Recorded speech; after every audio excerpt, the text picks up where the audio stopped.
안녕하세요. 남간사관학원입니다. 오늘은 심전도의 기본 마지막 편이에요. 그래서 오늘은 정상 심전도가 어떻게 그려지는지, 그리고 11ED의 EKG가 왜 그렇게 파형이 나오는지에 대해서 간단하게 알려드릴 겁니다. 그럼 수업 시작하겠습니다. 여러분이 정상 심전도를 알기 위해서는 우선 지난번에 배웠던 이런 부분을 좀 알고 계셔야 돼요. 라이트 암에서 레프트 암으로 가는 방향, 마이너스에서 플러스 방향이라고 그랬죠? 이게 리드 1을 이야기하고요. RA에서 다리 쪽으로 가는 방향, 플러스에서 마이너스 방향이 리드 2예요. 그리고 레프트 암에서 레프트 발 쪽으로 가는 방향이 리드 3입니다. 이런 기본적인 정보를 꼭 알고 계셔야 되고요. 추가적으로 심장을 중심으로 오른쪽 팔로 가면 AVR이라 그랬죠.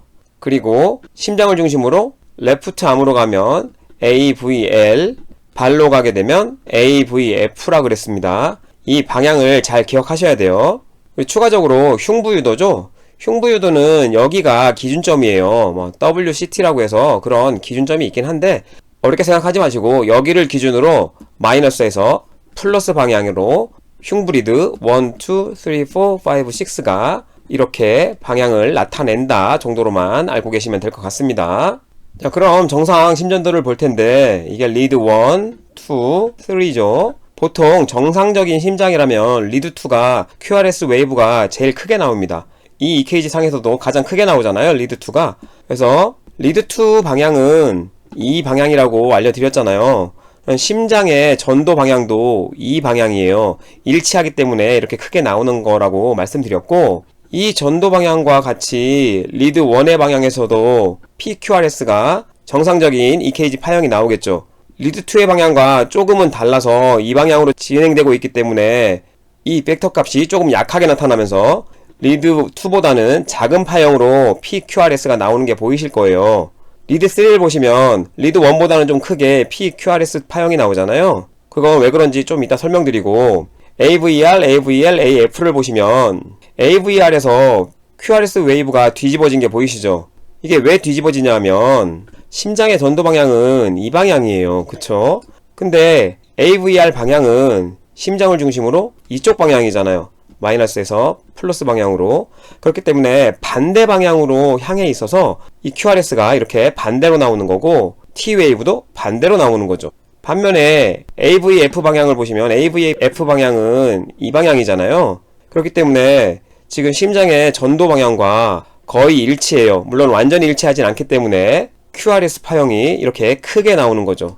반면 AVL은 방향이 이 방향입니다. 이 방향과의 관계를 잘 생각하셔야 돼요. 심장이 이렇게 누운 심장이 있고 약간 서 있는 심장이 있다라고 말씀드렸잖아요. 서 있는 심장의 경우에는 이쪽 방향이 역방향으로 해서 뒤집어진 파형이 나올 수 있고요. 약간 누운 파형의 경우에는 전도가 살짝 이렇게 방향으로 가게 되면서 QRS가 양전으로 나올 수도 있습니다. 그럼 이 환자의 경우는 어떤지 좀 볼게요. 심장의 엑시스를 보려면 이 방향인 리드 1과 이 방향인 AVF를 봐라 그랬어요.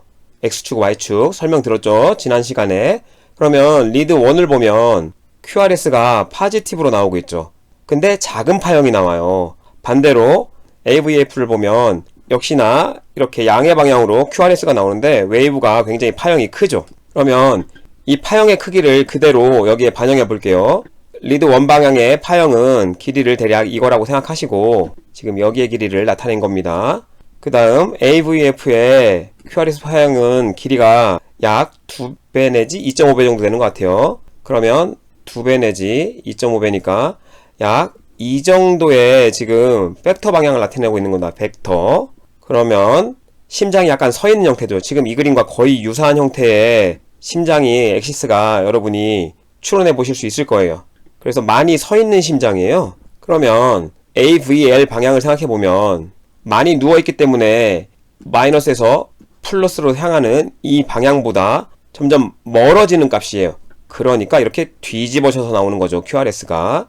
다음으로 흉부유도를 살펴보면 흉부유도의 기준점은 여기라고 말씀드렸어요. 그리고 이렇게 향하고 있는 거죠, V6까지. 이 흉부유도에서는 Q웨이브가 잘 안 보입니다. 그래서 Q웨이브는 크게 신경 쓸 필요는 보통 없다고 얘기하고요. 여기에서의 전도 방향은 이 방향이잖아요. 이 그림에서는 이 방향이라는 걸 잘 생각하시고, 그러면 이 방향과 제일 가까운 건 V4예요. 그래서 여기서 QR 스파가 가장 크게 나올 거예요. 그리고 V6로 가면 멀어지고 V1으로 가도 멀어지기 때문에 점점 작아지겠죠, QR 스파형이. 근데 지금 이 심전도의 경우는 좀 서 있는 심장이라 그랬잖아요. 그래서 심장의 전도 방향이 약간 요쪽으로 간다고 생각하세요. 서 있는 심장이니까. 그러면 2나 3에서 가장 크게 나오겠네, 이런 걸 유추해 보실 수 있을 거예요. 그러고 EKG를 볼게요. 자, V1에서는 이 웨이브가 R이고 이게 S 웨이브입니다. 이 흉부유도에서는 Q 웨이브가 그렇게 중요하지 않고 R 웨이브랑 S 웨이브가 굉장히 중요해요. 살짝 서 있는 심장이기 때문에 좀 멀리 있어서 이 R 웨이브랑 S 웨이브가 좀 작게 나오는 거고요. 2로 오니까 R 웨이브랑 S 웨이브가 굉장히 커지죠. 그리고 아까도 설명드렸지만 3, 4 이쯤에 오기 때문에 굉장히 커지는 거예요, 사이즈가. 이걸 잘 생각하시고, R 웨이브, S 웨이브가 왜 중요하냐면 보통 이행대라고 해서 이 R 웨이브와 S 웨이브의 크기가 1대1인 그 구간이 굉장히 중요해요. 보통 V3나 V4 사이에서 그 이행대가 이루어진다고 합니다.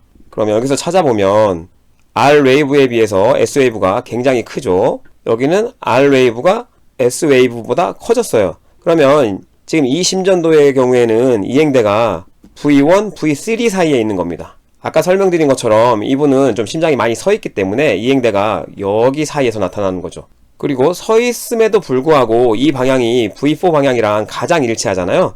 그래서 QRS 웨이브가 V4에서 가장 크게 나오는 거죠. 그리고 5로 갈수록 작아지는 거고, 6는 여기 그림에 없지만 이것보다 더 작아질 거예요. 왜? 이 방향보다 6 방향은 점점 멀어지고 있잖아요. 그래서 QRS 파형이 작게 나올 거라는 걸 유추해 보시면 될 거예요. 그래서 열두 리드와 관련된 부분은 이 정도까지만 알려드릴 거예요. 여기서 더 공부하실 분들은 제가 알려드린 기본의 추가적인 내용들을 좀 더 공부하셔서 보태신다면 이 심전도를 조금이나마 더 쉽게 이해하실 수 있으실 거예요. 공부하실 분들은 조금 더 열심히 하시면 좋을 것 같습니다. 다음으로 심전도의 추가 정보에 대해서 간단하게 알려드릴 건데요. 왜 리드2에서 P웨이브가 이렇게 나오는지를 알려드릴 거예요. 심장이 대략 이렇게 생겼다고 생각하시면 리드2 방향은 이 방향이에요. SA 노드에서 AV 노드로 전달되는 벡터가 이렇게 되지만 이 AV에서 심근에도 전기적 활성을 전달한다 그랬잖아요.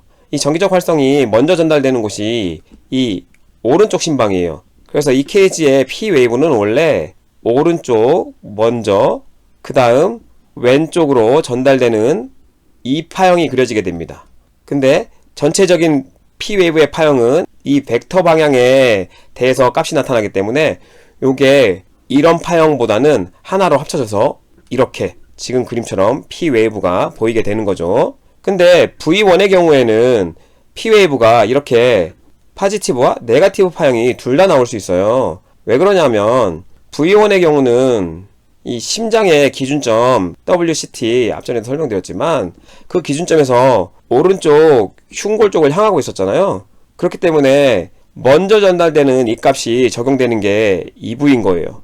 그래서 이렇게 파지티브하게 파형이 나왔다가 뒤에 이 좌심방으로 전달될 때는 이 방향과 멀어지기 때문에 뒤집어진 파형이 나오게 되면서 V1에서는 P웨이브가 이렇게 파지티브, 네거티브 파형이 나올 수 있어요. 재미로 좀 봐주시면 좋을 것 같고요. 이 V1 방향을 이해하시려면 흉부유도를 좀 알아야 돼서 다시 알려드릴게요. 흉부유도는 이 전극을 붙이는 위치가 굉장히 중요해요. 그래서 여러분이 좀 알고 계시면 좋아서 간단하게 알려드리면 이 첫 번째 늑간, 두 번째 늑간, 세 번째 늑간, 네 번째 늑간에서 흉골을 기준으로 좌우로 붙여주는 거예요. 그래서 우측에 붙이는 게 V1, 그 다음 좌측에 붙이는 게 V2, 그리고 V3를 붙이지 않고 V4를 붙이게 됩니다. V4는 요 좌측 쇄골 중앙선 쭉 내리게 되면 다섯 번째 늑간과 만나는 곳에 부착하게 돼요. 어떤 책에서는 니프를 따라 내려오는 선이라고도 하는데 아무튼 그 선이 V4가 되고요. 그래서 V2와 V4 사이에 붙여주는 전극이 V3입니다. 그리고 애곽 중앙선이라고 해서 이 애과에 접히는 앞부분이 있고 뒷부분이 있을 거잖아요. 그 중앙선을 쭉 이어주고 이 선과 수평하게 다섯 번째 늑간에 붙여주면 V6가 되고요. 그리고 그 사이에 붙여주면 V5가 됩니다. 뭐 어떤 책에서는 이 전 애과선이라고 해서 그 선과 이어주는 선이라고도 하는데 4와 6 사이에 붙여줘도 크게 무리가 없다고 해요. 심장이 보통 이렇게 있게 되면 WCT에서 이 방향 이렇게 앞에서 배운 것처럼 마이너스에서 플러스로 향하는 방향으로 여러분이 심전도 파형을 보게 되는 거죠. 다음으로 이 T웨이브가 굉장히 중요합니다. 특히나 허혈성 질환에서는. 그래서 이 T웨이브가 왜 뒤집어지는지 허혈성 질환에서는 그 부분에 대해서 간략하게 알려드릴 거예요. 예전에도 이런 말씀 드렸었잖아요. 탈분극은 내막에서 외막으로 향한다고. 그리고 재분극은 반대로 외막에서 내막으로 향한다 그랬어요. 그렇기 때문에 이 T웨이브가 이렇게 양전에서 나온다고 알려드렸죠. 그 부분을 이해하시려면 이 두 가지의 차이를 알고 계셔야 돼요. 지금 이게 정상적인 탈분극과 재분극에 대한 그림이에요.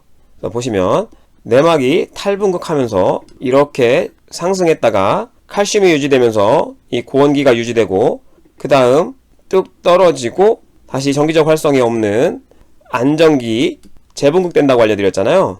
그리고 이 안에 있는 외막의 탈분극은 지금 그림에도 느껴지지만 외막보다 늦게 일어나고 재분극은 빨리 끝나요. 이게 정상적인 겁니다. 그래서 심장을 대충 그려보면 이게 심실이라고 생각하시고 이 내막 안쪽에 있죠. 외막. 그래서 안쪽에서 바깥 방향으로 탈분극이 되고 이 그림에서처럼 재분극이 늦게 되잖아요. 그렇기 때문에 재분극의 방향이 바깥에서 안쪽으로 오게 되는 거죠.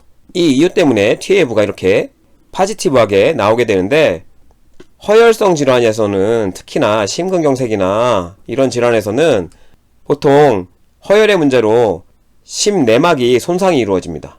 이렇게 심내막이 먼저 손상이 이루어지면 탈분극은 여전히 내막이 먼저 일어나고 외막으로 전해지지만 손상된 부분 때문에 재분극도 내막에서 외막의 방향으로 진행이 돼요. 그래서 지금 이 그림이 허혈성 질환이 있는 환자에게서 나타나는 탈분극, 재분극이에요.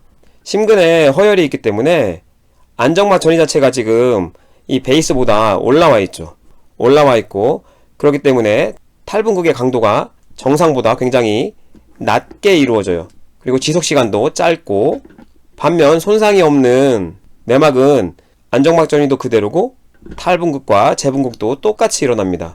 그렇기 때문에 재분극이 더 빨리 끝나는 내막에서 외막 방향으로 진행이 되게 되는 거죠. 근데 재분극은 이와 반대로 움직이기 때문에 이렇게 뒤집어서 나오는 거죠. 이러한 부분들을 이해하고 계시면 제가 말씀드린 것처럼 왜 P웨이브가 저렇게 리드2와 V1에서 다르게 보여지며 T웨이브는 왜 보통 파지티브하게 나타나는데 허혈성 질환이 있을 때는 뒤집어져서 나타나는지 나름 간략하게 알려드렸어요. 오늘 제가 준비한 영상은 여기까지고요. 시청해주셔서 감사합니다.